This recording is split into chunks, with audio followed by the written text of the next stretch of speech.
Olá, queridos estudantes da Palavra de Deus, irmãos em Cristo.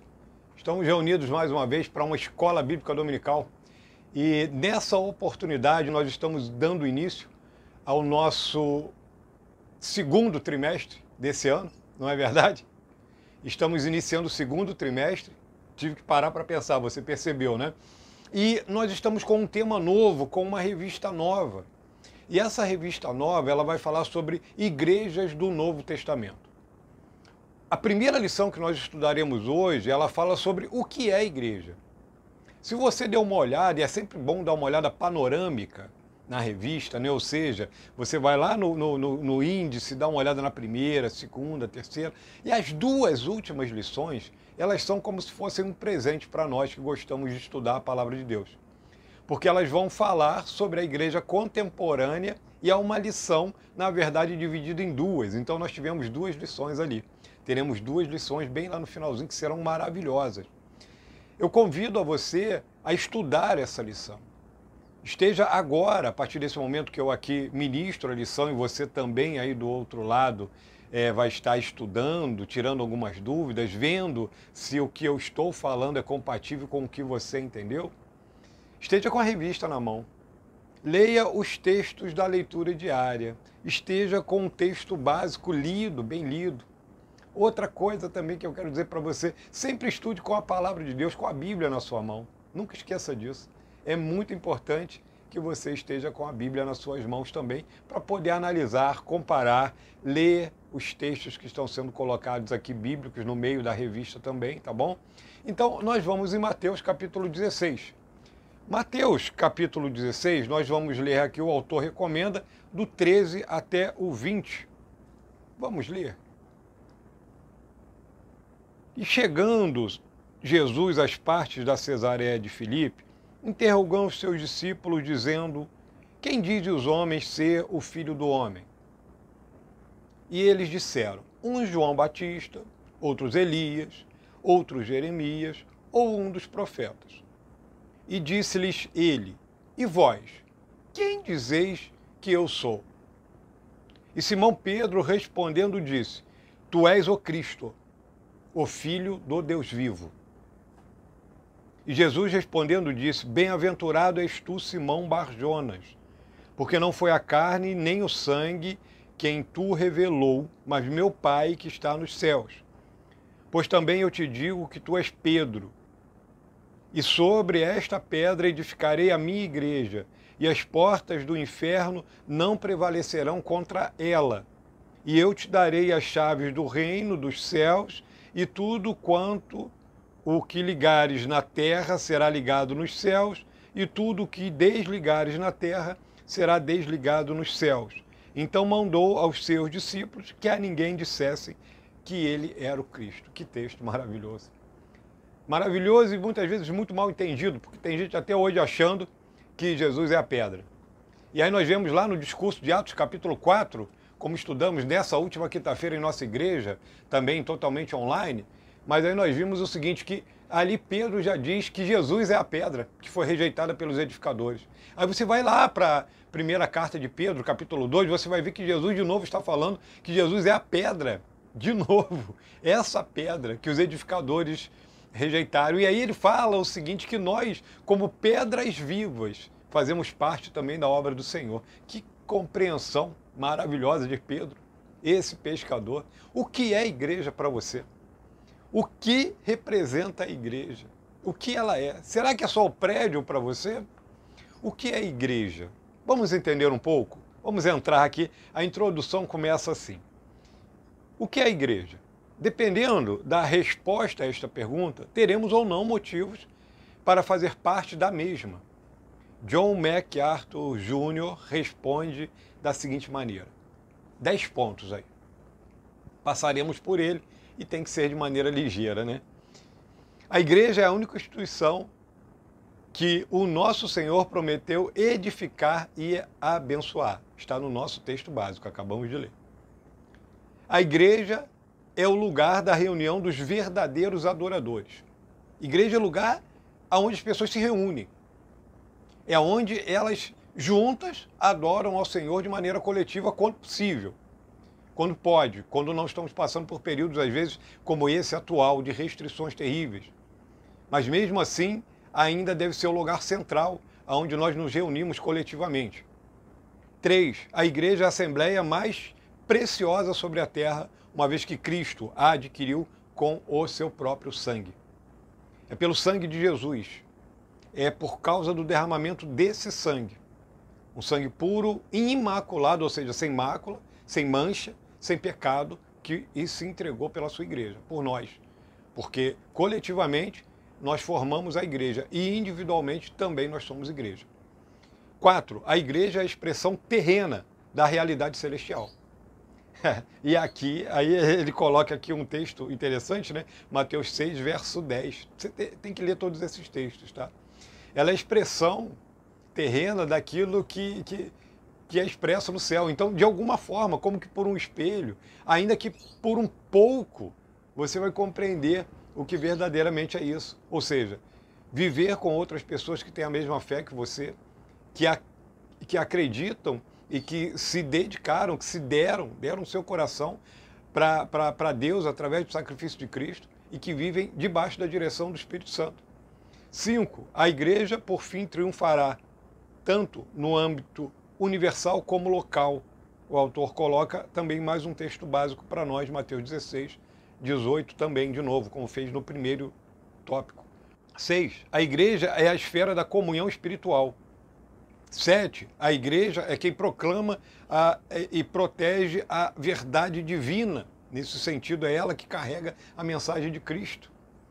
A igreja é o lugar principal da edificação e do crescimento espiritual. Dentro da igreja, por exemplo, nós falamos muito isso, a Escola Bíblica Dominical é a maior escola do mundo. É o primeiro seminário do cristão. É o lugar onde ele aprende, dentro da igreja. Os cultos de doutrina, de estudo da palavra que devem ter em toda a igreja que se preze, eles nos preparam para isso. E também o preparo feito por alguns daqueles que têm mais sede, que querem mais, que buscam ao Senhor, que querem estudar um pouquinho mais e crescer academicamente, que fazem um seminário, cursos preparatórios.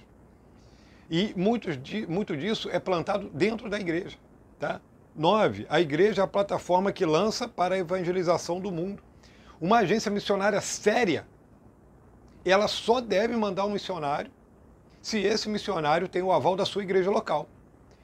Porque ele não pode simplesmente, ou essa agência não deveria, e as agências missionárias sérias nesse mundo não fazem isso, elas só aceitam um candidato para o campo missionário se realmente ele for enviado pela igreja local. Quando eu vejo isso, eu já falo, é uma agência missionária séria. E assim a gente deve seguir, tá? Porque tem coisas por aí que tem outros objetivos, que não de alcançar almas para Cristo. Os objetivos são outros, ou às vezes são misturados, são híbridos, tá? 10º ponto aqui, a igreja é o ambiente em que se desenvolve e amadurece uma liderança espiritual forte.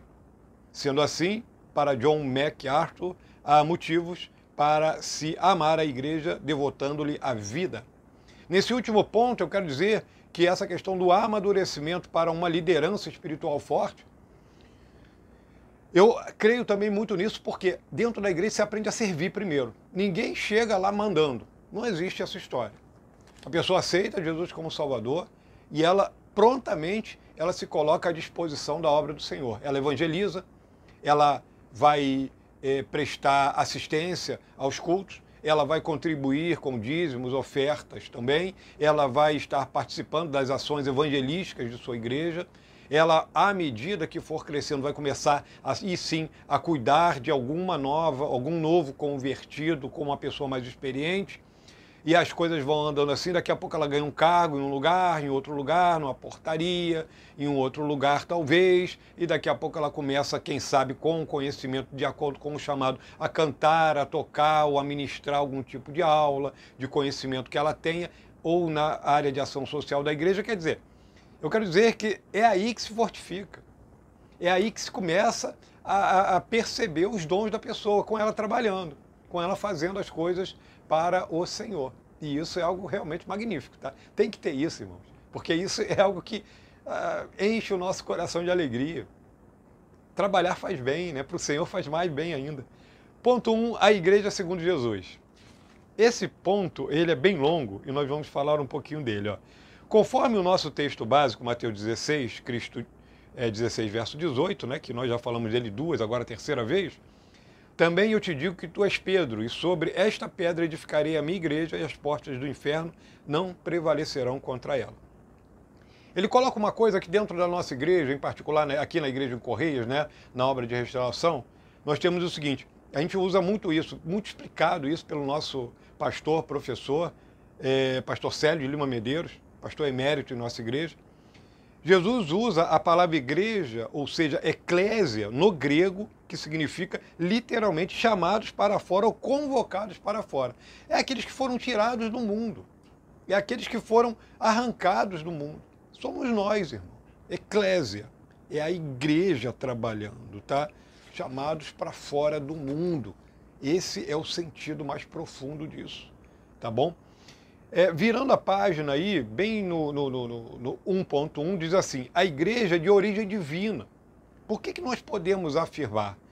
Ele diz assim, é o próprio Jesus quem afirma, edificarei. A igreja é fruto da ação ativa e direta de Jesus. A igreja de Deus, a qual ele comprou com seu próprio sangue, Atos 20, 28. Ela é de origem divina. A igreja, irmãos, ela é formada, meu querido estudante da palavra, entenda. Não existe igreja, e aí eu digo coletivamente falando, que você olha e fala que está tudo bem, tudo certo, ninguém erra, ninguém faz nada de errado. Isso não existe. Sinceramente, eu não conheci nenhuma até agora. E acho que só conheci superficialmente, que ainda tem esse impacto na minha vida. Porque quando você começa a conhecer mais profundamente, você vê que tem problemas, que tem dificuldade. A própria igreja primitiva, ela tinha Ananias e Safira. E sabe lá quantas outras pessoas também não tinham o coração, talvez em coisas diferentes dessa, mas também desviados. Então, é um lugar onde as pessoas estão passando por um processo de amadurecimento. Por quê? Porque a igreja é de origem divina, mas também humana. E ela é divina porque essas pessoas que passam por esse processo de amadurecimento são trabalhadas pelo Espírito Santo de Deus, que é quem age dentro da igreja. Por isso que nós temos que ter paciência e não pressa. Líder tem um trabalho muito árduo dentro da igreja. Pastor, meu Deus do céu, a coisa não é brincadeira, tá? Seguindo aqui 2.1, a igreja é propriedade de Jesus. Por quê? Porque foi ele que comprou. É ele que pagou o preço. Nós tínhamos uma camisa na nossa igreja que na frente estava escrito assim, a salvação é de graça. Aí nas costas estava escrito assim, mas a vida cristã tem um preço. A salvação ela é de graça, mas é de graça para nós. Porque é por meio da graça. Efésios 2, verso 8 e 9. Não é pelas obras para que ninguém se glorie, é por graça. Porém, teve um preço altíssimo para Cristo. Ele se entrega na cruz do Calvário. Se você está estudando no domingo, esse é o domingo em que aqui no Ocidente nós comemoramos a Páscoa, que aponta para o sacrifício de Cristo na cruz do Calvário, que tem uma origem em uma festa judaica, que comemora a libertação do povo judeu do Egito, com milagres e sinais maravilhosos. Então é isso. Então é de origem divina. E ela é de propriedade de Jesus, porque é ele que pagou o preço. Finalizando aqui, bem no finalzinho desse comentário do 1.2, diz assim, olha, o qual a si mesmo se deu por nós a fim de remir-nos de toda iniquidade e purificar para si mesmo um povo exclusivamente seu, zeloso e de boas obras. Tito 2, verso 14. Isso é o que Cristo fez por nós. Um povo zeloso de boas obras. Que Deus te abençoe. 1.3. A igreja é constituída por todos aqueles que reconhecem a Jesus, todos aqueles que nasceram de novo em Cristo. Eu colocaria aqui, assim, dessa forma. Aqui ele diz assim, o autor, assim como Pedro recebeu a revelação de Deus, tu és o Cristo, o Filho do Deus vivo, qualquer pessoa para integrar-se a igreja precisa também dessa revelação acerca de quem é Jesus. É o próprio Pedro que diz também, vós mesmos como pedras que vivem, sois edificado casa espiritual, para ser de sacerdócio santo, a fim de oferecer, diz, sacrifícios espirituais agradáveis a Deus, por intermédio de Jesus Cristo. 1 Pedro 2, verso 5, já tinha citado alguma coisa disso bem lá no comecinho. É Pedro, na sua carta de interesse universal, expressando essa colocação, né, das coisas no seu devido lugar. Nós, como pedras que estamos sendo edificados, como tijolos que são colocados pelo hábil construtor no lugar correto, sem poder muito escolher aonde está sendo colocado. É só nós lembrarmos lá de 1 Coríntios capítulo 12, o corpo de Cristo, aquela analogia maravilhosa, né, com o corpo humano, a igreja. Isso é a igreja. Tá? Seguindo em frente, a igreja é indestrutível. As portas do inferno não prevalecem. Elas não prevalecem. Ela é indestrutível porque ela foi feita para vencer. A igreja, ela é uma instituição, e eu digo mais, ela é formada por pessoas que foram salvas por Cristo. E esse grupo, ainda que não tenha um rótulo denominacional, ainda que não tenha um prédio, por mais humilde que seja, para se reunir, ainda dessa forma, ela está destinada à vitória. Porque a igreja vai morar no céu. E a igreja é a comunidade dos salvos. Não é denominação A, B ou C. Não, de jeito nenhum. Nós estamos falando aqui do conjunto das igrejas. Cristo disse, um dia haverá um só pastor e um só rebanho. Ou um só rebanho e um só pastor. 1.5, a autoridade da igreja é espiritual. E aqui eu gostaria de ter mais tempo para poder falar disso. Por quê? Ela é espiritual.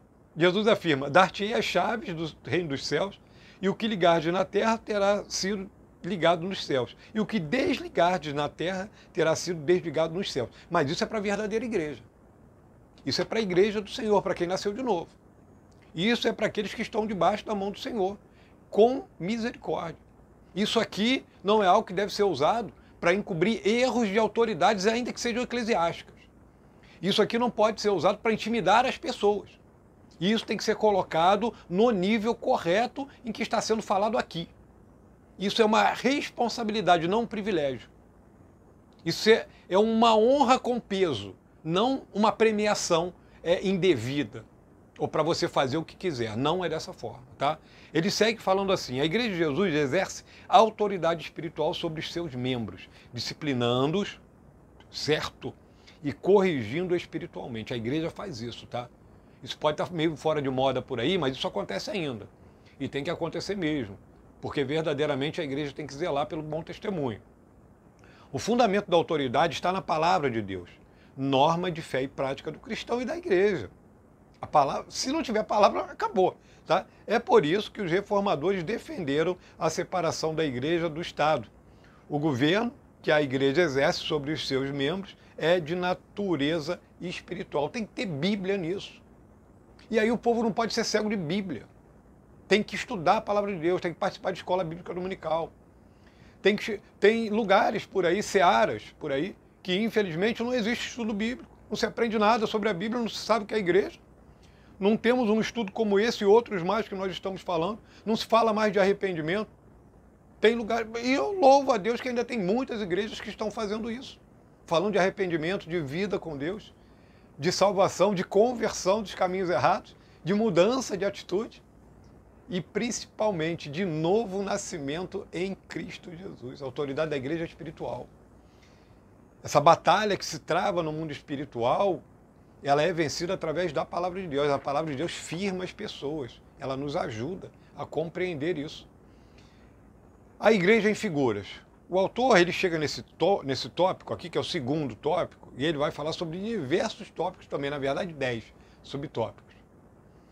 Vamos entender isso um pouco mais, porque sempre facilita a nossa compreensão quando nós associamos algo que é difícil de compreender o que é, e quando nós fazemos uma associação a algo que nós conhecemos um pouco melhor. E é justamente isso que o autor vai fazer aqui com a gente. e nós vamos acompanhar o pensamento desse autor. Para ressaltar aspectos particulares da igreja, atenção, Deus se utiliza na Bíblia de várias figuras comparativas, é o que nós vamos fazer. Então, para entender o que é a igreja, ninguém diga que a igreja é na totalidade isso aqui que nós estamos falando, mas é para que nós possamos entender. Aqui nós vamos falar de coisas que ela realmente é, mas é algo que vai nos ajudar a entender alguma coisa que nós não poderíamos compreender com mais profundidade se fosse realmente revelado do jeito que é. Ficou complicado, né? Então nós vamos seguir aqui para o primeiro tópico que você já vai entendendo isso na prática. Primeiro, o corpo de Cristo. Isso é uma figura, é evidente, que tem um fundamento bíblico maravilhoso. Ressalta a unidade da igreja como organismo vivo. É a unidade na diversidade. E isso, para mim, é fantástico. Muito bom. Ora, vós sois o corpo de Cristo e individualmente membros desse corpo. 1 Coríntios 12, verso 27. Você tem que ler 1 Coríntios 12 para entender isso. A igreja é o corpo de Cristo, unido e diverso. Não é um em cada lado. Não é cada um no seu ninho. Não é isso. É unidos de propósito. Unidos com um propósito. Unidos evangelizando essa terra. Unidos em oração. Unidos no choro. Unidos na alegria. Unidos no amor. Unidos na paciência, na tolerância. É o corpo de Cristo. Cada um com sua função. Esse é aquele texto que fala, o olho pode dizer que não sou mão, por isso não sou do corpo. Lógico que não pode. Ele tem o seu lugar, ele tem a sua utilidade, assim como a mão, como a orelha, e assim vai. É uma analogia de pensamento para facilitar, né? A igreja é assim também, imagine isso. Qual é a sua parte? Você sabe aonde você se encaixa nesse corpo? Nos procure, caso tenha dúvida. 2.2, um rebanho. Ah, que figura linda. Ressalta a unidade. Um só rebanho. E a pluralidade, muitas ovelhas. Somos o seu povo e rebanho do seu pastoreio. Salmo 100, verso 3. Destaca também a necessidade de que a ovelha tem que ter um pastor, um guia. O Senhor é meu pastor, nada me faltará. Então haverá um rebanho e um pastor, como eu disse em João 10, verso 16. Um só rebanho. Essa figura comparativa ela é linda também, porque aqui nós poderíamos falar muito sobre isso, mas imagine só. Ovelha desgarrada vira lanche de lobo. Eu vou repetir. Ovelha desgarrada vai virar almoço de predador. O predador vai devorá-la, vai rasgá-la toda. Por isso que essa figura do rebanho é maravilhosa, porque realmente nós temos que estar unidos à igreja local. Um crente que se preze, ele tem que ser membro de uma igreja local, de maneira correta, honesta e digna. Tem que ter isso. Isso é algo que vai fortalecê-lo na sua caminhada. Ele vai aprender também a chorar junto com os outros, a sorrir junto com os outros, a consolar, a crescer, a contribuir assim que ele chegar a um amadurecimento e puder contribuir de várias maneiras. Uma montanha é uma outra figura comparativa interessante, ressalta a igreja como povo firme e inabalável, está falando da firmeza, né? Os que confiam no Senhor são como o monte de Sião, que não se abala, permanece firme para sempre. Que figura linda! A igreja ela pode ser comparada a isso? Sim, pode. Por quê? Porque ela é um lugar de firmeza. Quando a sociedade entra em ruína moral, em uma ruína de desobediência, em ruína, em desgraça, em falta de esperança, a igreja deve ser essa montanha para a sociedade que nos cerca. Ela deve ser esse grupo representativo de homens e mulheres, crianças, jovens e idosos, que tem firmeza na palavra. É por isso que a gente tem que ter a palavra temperada. Cuidado com o que fala, cuidado com a murmuração, como estamos reclamando. Eu não estou falando que a gente não tem que chorar, mas chore sozinho com Deus, ué. Chore com um amigo, chore com o seu pastor, chore com uma pessoa de confiança, mas não fique reclamando por aí, porque senão as pessoas vão falar, se essa pessoa aí de Deus está abalada assim, ela não é uma montanha. Acredite, você em Cristo Jesus está firme, porque você está firmado na rocha.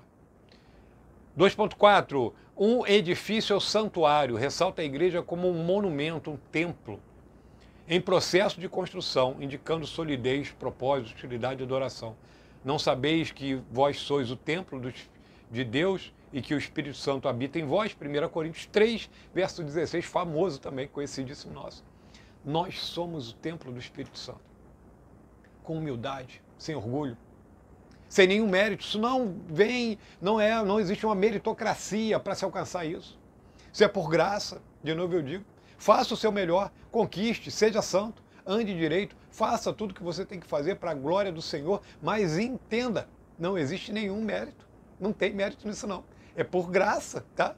É difícil porque você é morada do Espírito Santo, está sendo construído a cada dia. Uma planta, ele coloca aqui também uma imagem comparativa, ressalta a igreja como um organismo vivo que recebe essa vitalidade pela sua união com Cristo. Aí nós vamos ver João capítulo 15, né? E ele coloca aqui o versículo 1 a 5, que Jesus diz, eu sou a videira.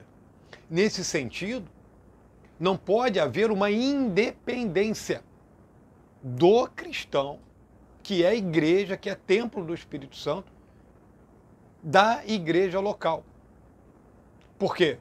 Na verdade, irmãos, a igreja é o corpo de Cristo. E se você não está ligado nesse corpo, realmente você está fora. Você vai sofrer as consequências.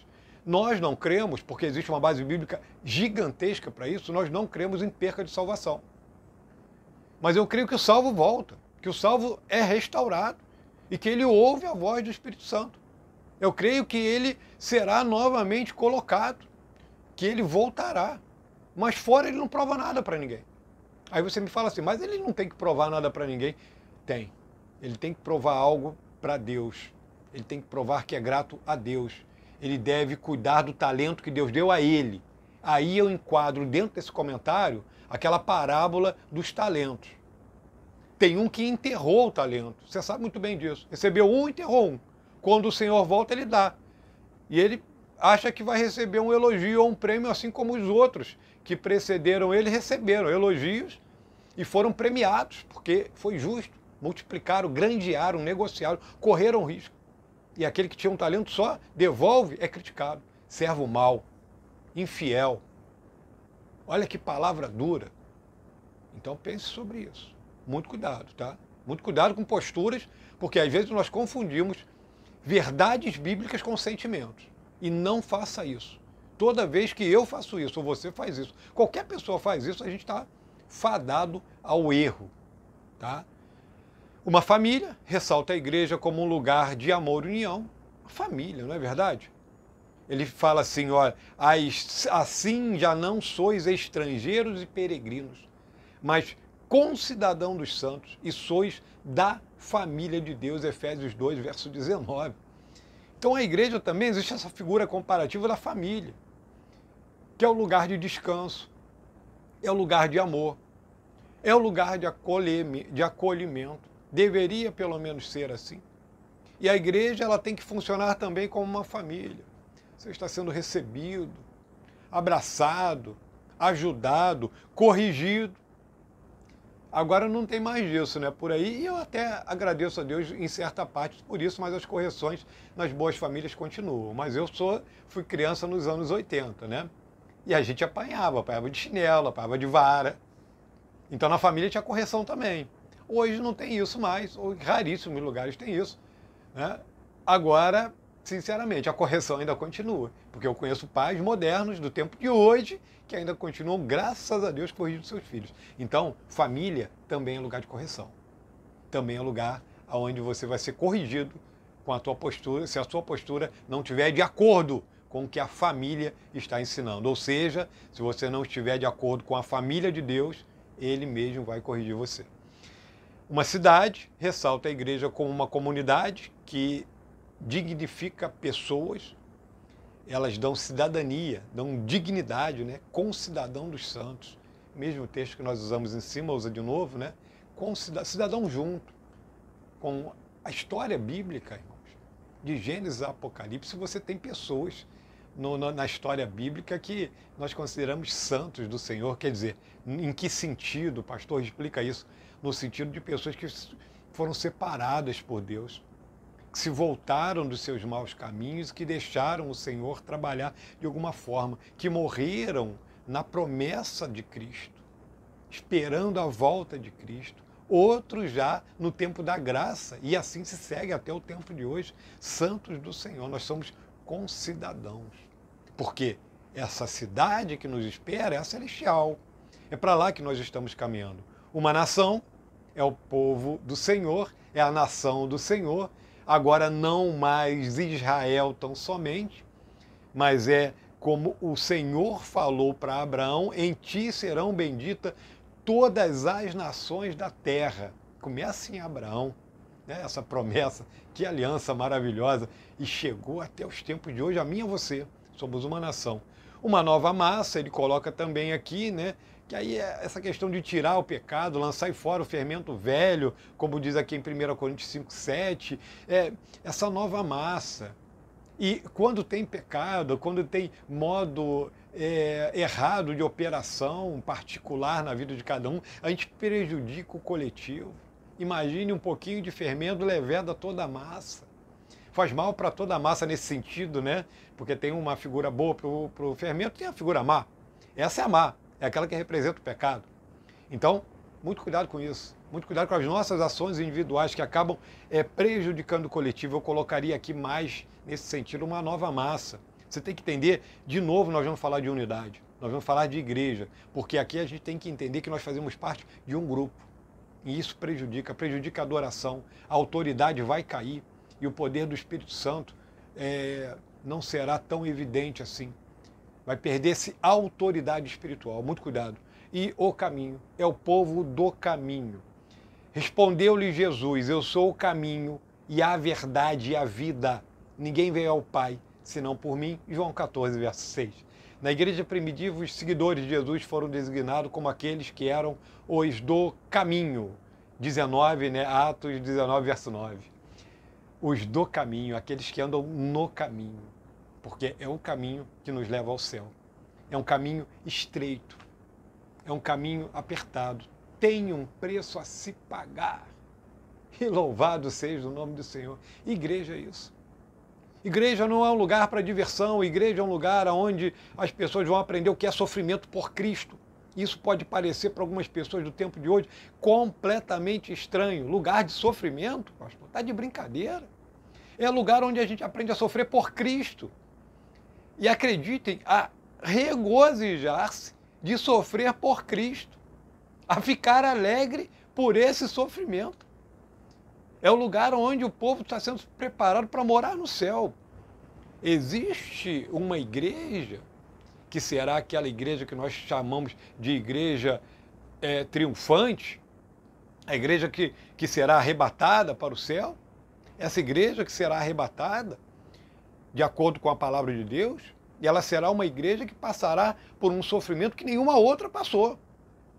Será uma geração que será testada e o Senhor, no meio desse turbilhão de acontecimentos que serão mundiais, Ele arrebatará a sua igreja. Finalizamos assim.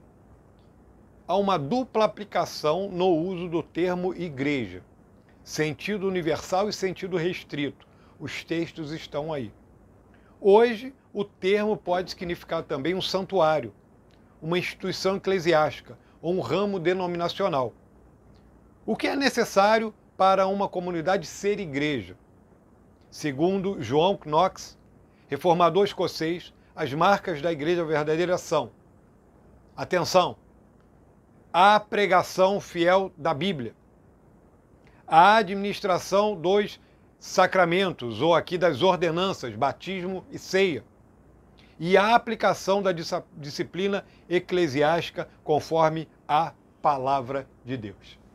Que Deus te abençoe e que você, que cada um de nós, a cada momento da nossa vida, possa entender um pouco mais sobre o que é igreja. Agora, principalmente, que eu e você sejamos igreja do Senhor, morada do Espírito Santo. Na semana que vem nós estaremos estudando a Igreja de Deus Santa e Universal. Será um desafio gigantesco. Convido você a estudar e a saber um pouco mais sobre isso. Nós veremos marcas da igreja. A Igreja de Deus Santa e Universal. Quais são as marcas dessa igreja? Nós ainda identificamos ela no tempo de hoje? Para a semana que vem nos encontraremos de novo e que Deus lhe abençoe.